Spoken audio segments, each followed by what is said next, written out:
Hi friends, this is Manohar. Welcome back to our channel and most welcome to depreciation classes. మనం ఈ video నుంచి కంప్లీట్గా inter second ఇయర్లో depreciation chapter గురించి, అలాగే బీకామ్ సెకండ్ సెమిస్టర్ వాళ్ళకి కూడా డిప్రిషియేషన్ చాప్టర్ అనేది ఉంటుంది. సో ఇప్పటి నుంచి మనం డిప్రిషియేషన్ చాప్టర్ గురించి డిస్కస్ చేసుకుందాం. సో ఈ వీడియోలో మీకు కంప్లీట్గా డిప్రిషియేషన్ చాప్టర్ సంబంధించి బేసిక్స్ చెప్తాను. ఈ బేసిక్స్లో కూడా మీకు ఖచ్చితంగా ఎగ్జామ్స్లో 5 మార్క్స్కి వచ్చే క్వశ్చన్స్ కూడా ఉన్నాయి. అదేంటంటే కాజెస్ ఆఫ్ డిప్రిషియేషన్ అంటే కారణాలు, అలాగే నెక్స్ట్ వచ్చేసి నీడ్ ఫర్ ప్రొవైడింగ్ డిప్రిషియేషన్, మనం డిప్రిషియేషన్ అనేది ఎందుకు ప్రొవైడ్ చేస్తాం అది కూడా మీకు 5 మార్క్స్ వచ్చే ఛాన్సెస్ ఉన్నాయి. అలాగే మెథడ్స్ ఆఫ్ డిప్రిషియేషన్, మెథడ్స్ కూడా ఉన్నాయి మనకు. ఆ మెథడ్స్ సంబంధించి మీకు ఎగ్జామ్స్లో 5 మార్క్స్ వచ్చే ఛాన్సెస్ ఉంటాయి. కాబట్టి మీరు వీడియో అనేది స్కిప్ చేయకుండా లాస్ట్ వరకు చూసినట్లయితే మీకు డిప్రిషియేషన్ చాప్టర్ గురించి బేసిక్స్ అయితే అర్థమవుతాయి. సో ఓకేనా. సో ఈ వీడియోలోకి వెళ్లే ముందు మన ఛానల్కి ఎవరైనా సబ్స్క్రైబ్ చేసుకోకపోతే సబ్స్క్రైబ్ చేసుకోండి. అలాగే పక్కన బెల్ ఐకాన్ అయితే యాక్టివేట్ చేసి పెట్టుకోండి. నేను ఏ వీడియో అప్లోడ్ చేసినా మీకు నోటిఫికేషన్ ద్వారా వస్తుంది, మీరు అక్కడ నుంచి చెక్ చేసుకోవచ్చు. సో ఏం మాత్రం లేట్ చేయకుండా డిప్రిషియేషన్ గురించి తెలుసుకుందాం.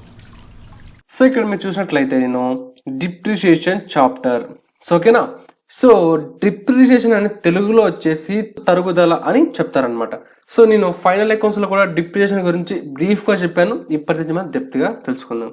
సో ఇక్కడ కింద పాయింట్కి వచ్చినట్లయితే ఇక్కడ depreciation is a permanent, continuous and gradual decrease in the book value of fixed asset. Yes, మీరు ఒక పాయింట్ గుర్తుపెట్టుకోవాలి. ఇక్కడ డిప్రిషియేషన్ అనేది మనం ఓన్లీ ఫిక్స్డ్ అసెట్స్ మీద మాత్రమే ఛార్జ్ చేస్తాం. మనకు assets 2 types, fixed assets, current assets. Fixed assets మీద మాత్రమే డిప్రిషియేషన్ ప్రొవైడ్ చేస్తాం. ఎందుకు ఫిక్స్డ్ అసెట్స్ మీద వేయాలంటే మనం ఏదైనా ఒక ఫిక్స్డ్ అసెట్ కొనే తర్వాత అది మనకు లాంగ్ రన్, దానికంటే ఒక లైఫ్ అని మనం ఊహించుకొని వాడుకుంటాం అనమాట. అది మనకు చాలా సంవత్సరాల వరకు ఉంటుంది. కాబట్టి దాని కెపాసిటీ అనేది మనం వాడే కొద్ది తగ్గిపోతూ ఉంటుంది. కాబట్టి మనం ఫిక్స్డ్ అసెట్స్ మీద మాత్రమే డిప్రిషియేషన్ అనేది మనం ప్రొవైడ్ చేస్తాము. ఇది ఒక పాయింట్ మీరు గుర్తుపెట్టుకోవాలి. సో అలాగే నేను ఇక్కడ in the book value of fixed asset అన్నాను. ఇక్కడ బుక్ వాల్యూ అంటే ఏంటి? First of all yes, what is book value? ఇది మీకు 1 మార్క్ క్వశ్చన్ కూడా వస్తుంటుంది. ఎవరైనా అడిగినప్పుడు బుక్ వాల్యూ ఏంట్రా అని అడిగినప్పుడు మీకు original cost of the asset. Original cost of the asset అంటే ఏంటంటే మీరు ఫర్ ఎగ్జాంపుల్ ఒక అసెట్ కొంటున్నప్పుడు ఎంతైతే పెట్టి కొంటారో దాన్ని original cost of the asset అంటాం. ఫర్ ఎగ్జాంపుల్ మీరు ఒక అసెట్ కొనడానికి వెళ్ళారు, ఒక ఫర్నిచర్ కొనడానికి షాప్కి వెళ్ళారు. అక్కడ ఆ ఓనరు ఫర్నిచర్ రేట్ ఎంత అంటాడు? ఒక 1 lakh అన్నాడు అనుకోండి. మీరు 1 lakh పెట్టి కొంటారు. అది original cost of the asset అనమాట. సో ఓకేనా. ఎస్, ఇప్పుడు ఏంటి? డిప్రిషియేషన్ ఇస్ పర్మనెంట్ అంటే శాశ్వతంగా ఉంటుంది అనమాట. అలాగే కంటిన్యూస్, నిరంతరంగా, అండ్ గ్రాడ్యువల్ డిక్రీస్ అంటే క్రమబద్ధంగా. ఒక ఫిక్స్డ్ అసెట్ బుక్ వాల్యూ అనేది క్రమబద్ధంగా డిక్రీస్ అవుతూ వస్తుంది అనమాట. సో ఎందుకు డిక్రీజ్ అవుతుంది అంటే మీకు గల కారణాలు ఏంటి ఇప్పుడు మీకు ఎక్స్ప్లెయిన్ చేస్తాను. దానికన్నా ముందు డిప్రిషియేషన్ మీకు అర్థం కావడం కోసం ఒక సింపుల్ ఎగ్జాంపుల్ చెప్తాను. ఆ ఎగ్జాంపుల్ చూస్తే మీకు డిప్రిషియేషన్ గురించి ఒక ఐడియా అయితే వస్తుంది అనమాట. అది నా గ్యారంటీ. సో ఓకే, ఇక్కడ చూసినట్లయితే మీరు ఎగ్జాంపుల్ చూడండి, జాగ్రత్తగా గమనించండి. ఇక్కడ ఏంటంటే if a company purchases machinery for ₹1 lakh. Yes, ఒక కంపెనీ అనేది 1,00,000 రూపాయలు పెట్టి ఒక మెషినరీ అనేది కొనింది. Okay, with and estimated life 10 years. Yes, వాడు మెషినరీ కొన్నాం కాబట్టి ఇది మనకు ఒక 10 సంవత్సరాల వరకు పని చేస్తుంది అని చెప్పేసి ఎస్టిమేట్ వేసుకున్నాడు. ఓకేనా. వేసుకున్న తర్వాత machinery will lose value of 10,000 every year. Yes, ఒక 10 సంవత్సరాలు వస్తుంది అనుకున్నాడు. దాని తర్వాత ప్రతి సంవత్సరం దాని వాల్యూ అనేది 10,000 తగ్గుతూ వస్తుంది అనమాట. అలాగే the reduction decrease in value is called depreciation. ఏదైతే ఒక మెషినరీ వాల్యూ ప్రతి సంవత్సరం తగ్గిపోతూ వస్తుందో దాన్ని డిప్రిషియేషన్ అంటాం, తరుగుదల. సో ఇప్పటికి మీకు ఒక డిప్రిషియేషన్ అంటే ఏంటో చిన్న క్లారిటీ అనేది వచ్చిండాలి. సో ఇప్పుడు ఎందుకు ప్రతి సంవత్సరం ఒక వాల్యూ అంటే ఒక అసెట్ వాల్యూ తగ్గుతుంది అంటే గల కారణాలు ఏంటి ఇప్పుడు మీకు ఎక్స్ప్లెయిన్ చేస్తాను. ఇక్కడ నుంచి వెరీ వెరీ ఇంపార్టెంట్ అనమాట. కాజెస్ ఆఫ్ డిప్రిషియేషన్ క్వశ్చన్ ఇస్తుంటాడు, రాయాల్సి ఉంటుంది 5 marks కి. సో ఓకేనా. ఇప్పుడు కారణాలు, ఎందుకు ఒక అసెట్ వాల్యూ తగ్గిపోతూ వస్తుంది దాని గురించి కొన్ని కారణాలు ఇచ్చాను, తెలుసుకోండి. సో ఓకేనా. ఫస్ట్ వచ్చేసి వియర్ అండ్ టియర్. ఇది ఇది ఒక టాప్ లో ఉంటుంది అనమాట ఎక్కడే కానీ. సో ఏంటి వియర్ అండ్ టియర్ అంటే చూడండి, when the fixed assets are put to use constantly or rapidly, constantly అన్న ఒకటే, ర్యాపిడ్లీ అన్న ఒకటే.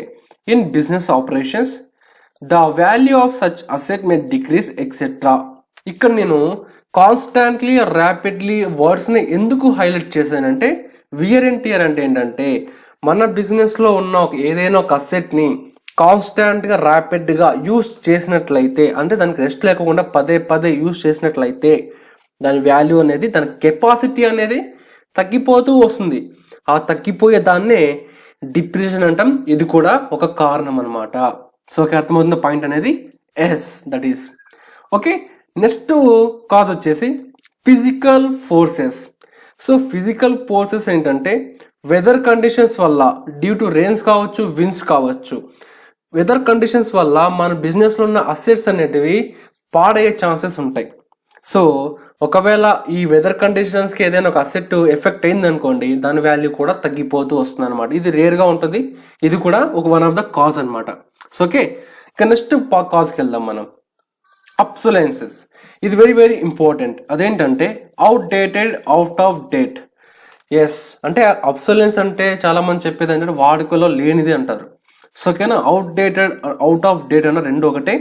ఇప్పుడు ఏంటంటే ఫర్ ఎగ్జాంపుల్ మీకు అర్థం కావడం కోసం చిన్న ఎగ్జాంపుల్ చెప్తా, మీకు అర్థమయ్యే ఎగ్జాంపుల్ చెప్తా. అదేంటంటే ఫర్ ఎగ్జాంపుల్ ఈరోజు మీరు ఒక మొబైల్ కొన్నారు, ఒక 25,000 పెట్టి ఒక మొబైల్ కొన్నారు, కొత్త బ్రాండ్, కొత్త సిరీస్, ఐఫోన్ కొన్నారు అనుకోండి 25,000 పెట్టి. సో ఓకేనా, అది 8, 9, 10 సిరీస్, ఎనీ సిరీస్ కొన్నారు అనుకుందాం. సో నెక్స్ట్ ఇయర్ వచ్చేసరికి మీరు పెట్టి కొన్న మొబైల్ కన్నా ఇంకో మంచి ఫీచర్స్తో అదే బ్రాండ్ ఇంకొక మొబైల్ వచ్చింది. ఇప్పుడు ప్రేక్షకులు మీరు కొన్న మొబైల్ కొంటారా, తర్వాత ఇంకా మరికొన్ని ఫీచర్స్తో వచ్చిన ఇంకొక ఫోన్ కొంటారు అదే బ్రాండ్ సంబంధించి? అంటే కొత్తగా వచ్చిన దాన్ని కొంటారు, మీరు కొనేది కొనరు. ఎందుకంటే అది అవుట్డేటెడ్, అవుట్ ఆఫ్ డేట్, ఇంకెవరు కొనరు అది. ఇప్పుడు కొత్త టెక్నాలజీ దానికి అలవాటు పడిపోతారు. సో అలా పడినప్పుడు కూడా మన బిజినెస్లో ఉన్న ఫిక్స్డ్ అసెట్స్ కూడా వాల్యూ అనేది తగ్గిపోతూ వస్తుంది అనమాట. అది obsolescence, outdated, out of date. So example అనేది అర్థమైంది అనుకుంటున్నాను. మీకు అర్థం కాకపోతే కామెంట్ సెక్షన్లో అడగండి. సో ఓకే, ఇక నెక్స్ట్ లాస్ట్ వచ్చేసి ఇంకా చాలా ఉన్నాయి మన కాజెస్. మరిన్ని వీడియోస్లో మీకు కవర్ చేస్తూ వస్తాను, ఎందుకంటే లెంత్ ఎక్కువ అవుతుంది కాబట్టి. ఓకే, సో నెక్స్ట్ వచ్చేసి ప్యాసేజ్ ఆఫ్ టైం, ఎగ్జాక్షన్ అంటాం. సో ప్యాసేజ్ ఆఫ్ టైం అన్న ఒకటే, ఎగ్జాక్షన్ ఆఫ్ టైం అన్న ఒకటే, no need to worry. Okay, so ఇక్కడ ఏంటంటే the value of asset may decrease due to the passage of time even if it is not in use. Yes, ఈ line meaning ఏంటంటే ఒక asset విలువ అనేది కాలం గడిచే కొద్దీ తగ్గిపోతూ వస్తుంది అనమాట. Even if it is not in use, ఒకవేళ మనం దాన్ని యూజ్ చేయకపోయినా దాని వాల్యూ అనేది తగ్గిపోతూ వస్తుంది అనమాట. ఓకేనా, అర్థమవుతున్న పాయింట్ అనేది ఎస్. నెక్స్ట్ వచ్చేసి ఎగ్జాక్షన్ is another cause of depreciation. ఇది కూడా వన్ ఆఫ్ ద కాజ్ అనమాట. ఇది కూడా ఒక కారణం డిప్రిసియేషన్ ఎందుకు తగ్గించాలి అనే దాని గురించి. ఓకే, అలాగే an asset may lose its value because of exaction of time. Yes, కాలం గడిచే కొద్దీ ఒక అసెట్ వాల్యూ అనేది కంపల్సరీగా డిక్రీజ్ అవుతూ వస్తుంది, దాన్ని డిప్రిసియేషన్ అంటారు. సో ఇవి 4 causes of depreciation. Very very important అనమాట. మీకు కాజెస్ ఆఫ్ డిప్రిసియేషన్ సంబంధించి క్వశ్చన్ కూడా అడుగుతుంటాడు, theory question type. 5 marks important. మీకు ఈ క్వశ్చన్, ఈ పీడిఎఫ్ కావాలనుకుంటే కింద డిస్క్రిప్షన్ లింక్ ఉంటుంది, అక్కడ నుంచి మీరు డౌన్లోడ్ చేసుకొని ఎగ్జామ్స్కి ప్రిపేర్ అవ్వచ్చు. సో ఓకే, ఇక నెక్స్ట్ ఏంటి, కాజెస్ కూడా తెలుసుకున్నాం. అంటే ఎందుకు ఒక అసెట్ వాల్యూ తగ్గుతుంది దాని గురించి కూడా కంప్లీట్గా తెలుసుకున్నాం. ఇప్పుడు నెక్స్ట్ వచ్చేసి ఇక్కడ need for providing depreciation. Depreciation అనేది మనం ఎందుకు ప్రొవైడ్ చేయాలి అంటే ఫస్ట్ పాయింట్ ఏంటంటే ఇక్కడ చూడండి, మీరు జాగ్రత్తగా వినండి. ఇది కూడా మీకు చూడండి, ఇక్కడ 5 మార్క్స్ ఇంపార్టెంట్ క్వశ్చన్. సో నేను ఊరికే ఏది చెప్పను. సో ఓకేనా, ఎస్, ఇక్కడ చూద్దాం. First point, to ascertain true profit and loss of the business. మనం డిప్రిసియేషన్ ఎందుకు ప్రొవైడ్ చేస్తామంటే ఇది కూడా ఫస్ట్ ఇంపార్టెంట్ పాయింట్ అనమాట. ఏంటంటే మన బిజినెస్లో మనం ఏదైతే రన్ చేస్తున్నామో ఆ బిజినెస్లో నిజమైన లాభాన్ని నష్టాన్ని కనుక్కోవడం కోసం డిప్రిసియేషన్ అనేది ప్రొవైడ్ చేస్తాం. సో డిప్రిసియేషన్కి లాస్ ప్రాఫిట్కి ఏంటి లింక్ అంటే, మీకు ఫైనల్ అకౌంట్ చూసినట్లయితే ప్రాఫిట్ అండ్ లాస్ అకౌంట్లో కూడా మనము డిప్రిసియేషన్ని మనము క్యాల్కులేట్ చేస్తాం. సో ఓకేనా, ఒకవేళ మీరు ప్రాఫిట్ అండ్ లాస్ అకౌంట్లో ఒక అసెట్ మీద డిప్రిసియేషన్ క్యాల్కులేట్ చేయకుండా మీరు డైరెక్ట్గా ప్రిపేర్ చేస్తే అది that is not true profit and loss. So అర్థమవుతుంది పాయింట్ అనేది. ఖచ్చితంగా ఒక బిజినెస్ యొక్క నిజమైన లాభాన్ని నష్టం తెలుసుకోవాలంటే డిప్రిసియేషన్ అనేది ఖచ్చితంగా మనం ప్రొవైడ్ చేయాలి ఒక అసెట్ మీద. సో అర్థమైంది కదా, ఇది ఫస్ట్ పాయింట్. ఇక నెక్స్ట్ వచ్చేసి to know true and fair financial position of business. Yes, financial position మనకి ఎక్కడ తెలుస్తుంది? బ్యాలెన్స్ షీట్లో. ఎస్, సో డిప్రిసియేషన్ మనం బ్యాలెన్స్ షీట్లో కూడా ఒక మెషినరీ, ఒక అసెట్ వాల్యూ, ఒక ఫిక్స్డ్ అసెట్ వాల్యూ కూడా తగ్గిస్తూ వస్తుంటాం. అక్కడ మీరు గమనించినట్లయితే ప్రీవియస్ ప్రాబ్లమ్స్ ఒకసారి చూడండి, అక్కడ మీకు అర్థమవుతుంది డిప్రిసియేషన్ ఎందుకు ప్రొవైడ్ చేస్తామంటే దీనికోసం కూడా దీనికోసం కూడా ప్రొవైడ్ చేయాలి. ఏంటి? మన బిజినెస్ యొక్క ఆర్థిక పరిస్థితిని ఒక నిజమైన అండ్ న్యాయమైన ఫినాన్షియల్ పొజిషన్ కనుక్కోవడం కోసం డిప్రిసియేషన్ అనేది ప్రొవైడ్ చేస్తాం ఒక అసెట్ మీద, ఒక ఫిక్స్డ్ అసెట్ మీద. సో ఓకే, ఇది సెకండ్ పాయింట్ గుర్తుపెట్టుకోండి. అండ్ థర్డ్ వచ్చేసి better presentation of financial statement. Yes, financial statement ఒక బెటర్గా ప్రెజెంట్ చేయడం కోసం డిప్రిసియేషన్ అనేది మనం బిజినెస్లో ప్రొవైడ్ చేస్తాం ఒక అసెట్ మీద.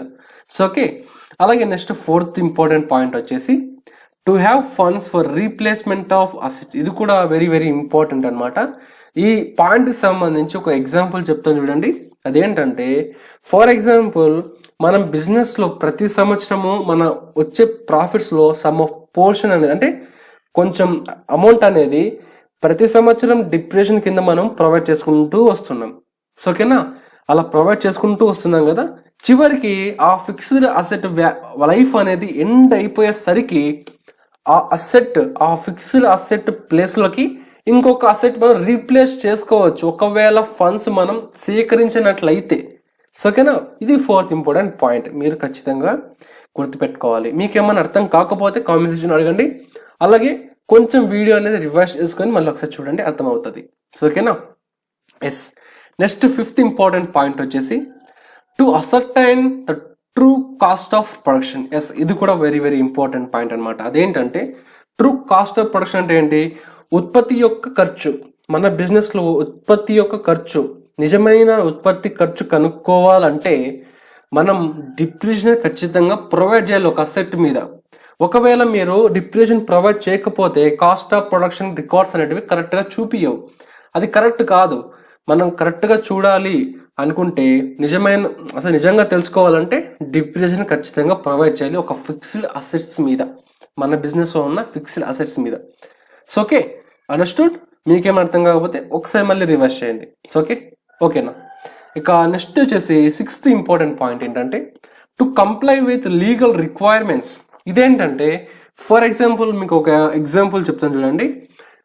మనం ఇన్ కేస్ ఆఫ్ జాన్స్టాక్ కంపెనీలో ఖచ్చితంగా మనం డిప్రిసియేషన్ ఖచ్చితంగా ప్రొవైడ్ చేయాలి ఒక ఫిక్స్డ్ అసెట్ మీద. ఒకవేళ డిప్రిసియేషన్ అనేది ప్రొవైడ్ చేయకపోతే డివిడెండ్స్ అనేటివి డిక్లేర్ అవ్వవు. సో ఓకేనా, ఇది the most important points in need for providing depreciation. So ఓకేనా, ఇది ఫిక్స్ పాయింట్స్ మీరు ఎగ్జామ్స్లో రాస్తే చాలు, మీకు 5 మార్క్స్ అనేటివి వచ్చేస్తాయి. మీరు దీనికి ఏమైనా మ్యాటర్ రాయాలనుకుంటే రాయొచ్చు, లేకపోతే లేదు. ఎవరు రాయరు, మాకు కూడా ఇవే పాయింట్స్ చెప్పారు కాలేజెస్లో, మీకు అవి ఎక్స్ప్లెయిన్ చేస్తాను. సో అర్థమైంది అనుకుంటున్నాను ఇక్కడ దాకా. ఇప్పుడు నెక్స్ట్ వచ్చేసి ఇక methods of providing depreciation. So ఇదేంటంటే చాలా ఇప్పుడు మనకు ప్రపంచంలో ఎన్నో కంపెనీలు ఉన్నాయి. సో ప్రతి కంపెనీలో ఖచ్చితంగా ఫిక్స్డ్ అసెట్స్ ఉంటాయి. సో ఓకేనా, వాటి మీద వాళ్ళు డిప్రిసియేషన్ అనేది రకరకాలుగా ప్రొవైడ్ చేస్తుంటారు. కొన్ని కంపెనీలు కొన్ని మెథడ్స్ వాడుతుంటాయి, కొన్ని కంపెనీలు వేరే మెథడ్స్ వాడుతుంటాయి. మనకు డిప్రిసియేషన్లో కొన్ని మెథడ్స్ ఉన్నాయి, 8 మెథడ్స్ ఉన్నాయి. ఈ 8 మెథడ్స్లో ఏ కంపెనీ అయినా సరే ఏదైనా యూజ్ చేసుకోవచ్చు. సో ఓకే, మనకు 8 ఇంపార్టెంట్ మెథడ్స్ ఉన్నాయి. ఈ 8 మెథడ్స్లో మనకు ఫ్రీక్వెంట్గా ఎగ్జామ్స్లో అడిగే మెథడ్స్ ఏంటంటే straight line method, reducing balance method మాత్రమే. సో మీరు ఎప్పుడే కానీ ఒక 3 మెథడ్స్ నేర్చుకోవాలి. ఓకేనా, మీ లక్ బేస్ మీద వస్తుంటాయి క్వశ్చన్స్ అనేటివి. సో ఓకేనా, ఇప్పుడు ఆ మెథడ్స్ ఆఫ్ ప్రొవైడింగ్ డిప్రిసియేషన్ ఏంటో తెలుసుకుందాం. సో ఫస్ట్ మెథడ్ వచ్చేసి straight line method or fixed installment method. So straight line method అన్న ఒకటే, ఫిక్స్డ్ ఇన్స్టాల్మెంట్ మెథడ్ అన్న ఒకటే. మీరు కన్ఫ్యూజ్ కాకండి. మీకు ఎగ్జామ్లో మోస్ట్లీ ఫిక్స్డ్ ఇన్స్టాల్మెంట్ మెథడ్ అనే ఇస్తుంటాడు. దాన్ని మీరు ఏమైనా అర్థం చేసుకోవాలి, స్ట్రైట్ లైన్ మెథడ్ అని అర్థం చేసుకోవాలి. సో ఓకే, సెకండ్ మెథడ్ వచ్చేసి రెడ్యూసింగ్ బ్యాలెన్స్ మెథడ్. ఇది సెకండ్ మెథడ్ అనమాట. సో ఓకే, థర్డ్ మెథడ్ వచ్చేసి యాన్యుటీ మెథడ్, ఫోర్త్ మెథడ్ వచ్చేసి depreciation fund method, fifth method వచ్చేసి insurance policy method, and sixth వచ్చేసి రివాల్యూషన్ మెథడ్, అండ్ నెక్స్ట్ వచ్చేసి depletion method, last వచ్చేసి machine hour method. Okay, మనకు depletion అని ఉంటుంది, అమౌంటైజేషన్ కూడా ఉంటుంది. వీటి గురించి నేను కమింగ్ వీడియోస్లో ఎక్స్ప్లెయిన్ చేస్తాను. ఒకే వీడియోలో మీకు ఎక్స్ప్లెయిన్ చేసి కన్ఫ్యూజ్ అయిపోతారు. ఓకే, ఈ 8 మెథడ్స్ మనకు అవైలబుల్లో ఉన్నాయి. ఈ 8 మెథడ్స్లో బిజినెస్లో ఏదో ఒక మెథడ్ తీసుకొని వాళ్ళు డిప్రిసియేషన్ అనేది క్యాలిక్యులేట్ చేస్తారు ఒక ఫిక్స్డ్ అసెట్ మీద. ఓకేనా? ఓకే, మనకు ప్రాబ్లమ్స్ కూడా ఈ మెథడ్స్ మీద బేస్ అయ్యే ఉంటాయి. మీకు వచ్చే వీడియో నుంచి ఒక్కొక్క మెథడ్ ద్వారా ఒక్కొక్క ప్రాబ్లం అనేది ఎక్స్ప్లెయిన్ చేస్తాను. అలాగే డిప్రిసియేషన్ అనేది ఎలా క్యాలిక్యులేట్ చేయాలి, మనకు ఫార్ములాస్ కూడా ఉన్నాయి. వచ్చే వీడియో నుంచి ఒక్కొక్కటి ఎక్స్ప్లెయిన్ చేసుకుంటూ వెళ్తాను. సో ఓకే, సో ఇది డిప్రిసియేషన్ చాప్టర్లో ఉన్న బేసిక్స్. ఈ బేసిక్స్ తెలిస్తేనే మీకు బ్రీఫ్గా ఫర్దర్గా మీకు స్టెప్ వేయడానికి ఛాన్స్ ఉంటుంది. సో ఓకే, డిప్రిసియేషన్ అంటే ఏంటో తెలుసుకున్నాం, అలాగే ఎగ్జాంపుల్ కూడా తెలుసుకున్నాం, అలాగే కారణాలు ఎందుకు ఒక ఫిక్స్డ్ అసెట్ వాల్యూ తగ్గుతుంది దాని కారణాలు కూడా తెలుసుకున్నాం, cause of depreciation. And next వచ్చేసి నీడ్ ఫర్ ప్రొవైడింగ్ డిప్రిసియేషన్ ఎందుకు ప్రొవైడ్ చేయాలి మనం, ఓకే, అది కూడా తెలుసుకున్నాం. లాస్ట్ వచ్చేసి మెథడ్స్ ఆఫ్ ప్రొవైడెడ్ డిప్రిసియేషన్ కూడా తెలుసుకున్నాం. వీటిలో ఇంకా మీకు ఏమైనా డౌట్స్ ఉంటే కింద కామెంట్ సెక్షన్ అడగండి. అలాగే ఈ పీడిఎఫ్ అనేది కింద డిస్క్రిప్షన్ లింక్ ప్రొవైడ్ చేస్తే మీరు అక్కడ నుంచి డౌన్లోడ్ చేసుకోండి. సో ఓకేనా, నెక్స్ట్ వీడియోలో మనము స్ట్రైట్ లైన్ మెథడ్ లో అండ్ ఫిక్స్డ్ ఇన్స్టాల్ మెథడ్ లో ఒక ప్రాబ్లం అయితే చేద్దాం. ఓకే, అక్కడ మీకు స్టెప్ బై స్టెప్ మీకు ఎక్స్ప్లెయిన్ చేస్తాను. డిప్రిసియేషన్ ఎలా క్యాలిక్యులేట్ చేయాలి, ప్రాబ్లం ఎలా చేయాలి, ప్రాబ్లం ఎలా ఉంటుంది చూడడానికి, అలాగే అకౌంట్ ప్రొఫార్మా కూడా మీకు వచ్చే వీడియోలో కంప్లీట్గా ఎక్స్ప్లెయిన్ చేస్తాను. సో ఓకే, సో ఇది today's video about depreciation chapter introduction and basics. So okay, hope you all understood. ఈ వీడియోలో నేను కంప్లీట్గా నేను ఏదైతే చదువుకున్నానో నాకున్న నాలెడ్జ్ మీతో షేర్ చేసుకుంటున్నా. నేనేమైనా మీకు మిస్టేక్స్ చెప్పింటే నాకు కూడా మీరు కామెంట్ సెక్షన్లో చెప్పచ్చు, నో ప్రాబ్లం, రెక్టిఫై చేసుకుందాం. సో ఓకేనా? Okay, so okay, see you in the next video with problem under straight line method. Bye bye, note, take care, signing off channel for knowledge YouTube channel. జై హింద్.